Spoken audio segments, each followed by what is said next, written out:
हम वृंदावन को जानते भी नहीं थे। पहली बार स्फुरण हुआ कैसा होगा वृंदावन, क्योंकि अपने लोगों की अंतर्दृष्टि रहती थी, एक एक हरकत पर नजर थी अंदर की, बाहर का तो मतलब ही नहीं था।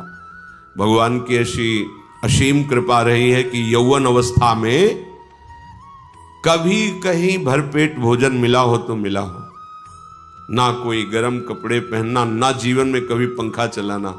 ये ऐसी दुनिया का प्रपंच तो बहुत दूरी बात है, कभी पंखा के नीचे सोए हो ऐसा अनुभव नहीं है वृंदावन के सिवा। एकमात्र अंतर्दृष्टि, मेरी वृत्ति कहां है, बस इसी पर रहती थी। कहां है मेरी वृत्ति, बस हर तरह से इस मन को देखा है। जैसे लोग कहते हैं ना, मामू को मार्ग में पीएचडी किए हैं, तो साधक उपासक साधु महात्मा केवल मन पर दृष्टि रखते हैं। सारी पढ़ाई मन की है, इसमें और कोई बाहरी बातें नहीं है। इसमें परम सिद्धि का जो लाभ होता है वो केवल मन पर दृष्टि रखी जाती है। उसी को दृष्टि में रख करके सृष्टि से बचा के और भगवान के चिंतन में लगाना, बस एक लगन लगी हुई, कैसे ब्रह्म साक्षात्कार हो, कैसे वहां कोई ये गुंजाइश नहीं थी। भोग सामग्री, भोग वार्ता, भोग दृश्य, घाटों में कहां गुंजाइश।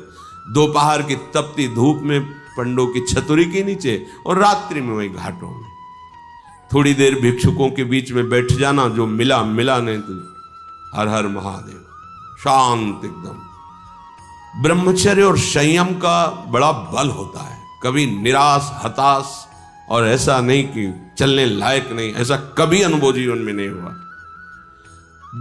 आप समझिए वो परिस्थिति अगर ना मिलती तो शायद है कि वो अनुभव भी ना होता।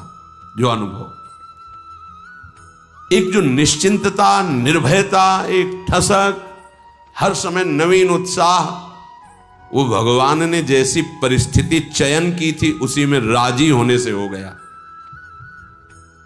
एक बार इतने भूख से व्याकुल हुए तो दो संत आए काशी के, और ऐसा कहाँ रहते हो, घाटों में रहते। भोजन जो महादेव जी दे देते, या घाटों में कौन देता है, अन्नपूर्णा। कभी सतुआ, इतना जिससे भिखारियों को लोग बांटते हैं, 2-4 किलो सतुआ लिया, 50 बैठे हैं, ऐसे से डाल दी, तो कमंडल का ढक्कन होता था ऐसे रखा, कोई 1 पीस बर्फी रख दी ऐसे, बोले आओ चलो आज तुम्हें भोजन पवाते हैं। देखो मन की बात प्रभु ने सुन ली, लेकिन हंसी की बात, ले गए कमरे में बैठाला और 2 घंटे बाद आए। रात हो गई थी, शाम के बैठते थे जाके, और आए, बोले हमारे यहाँ तो प्याज लहसुन बनता है, आप खाते हैं? ये तो नहीं बनता। अच्छा महादेव, हाँ निकले, खूब हंसे कि मन देखा तेरी चालबाजी नहीं चली, नहीं चली, नियम लिया था कहीं नहीं जाएंगे, पर इतनी व्यवस्था हम अपनी तरफ से ले गए, और देखा तुम्हें उत्तर दिया महादेव, चल आज के बाद कोई बुलाए भी तो नहीं जाला है। जथा लाभ संतोष सदा काहो, ये बहुत बड़ी उपलब्धि का मार्ग है।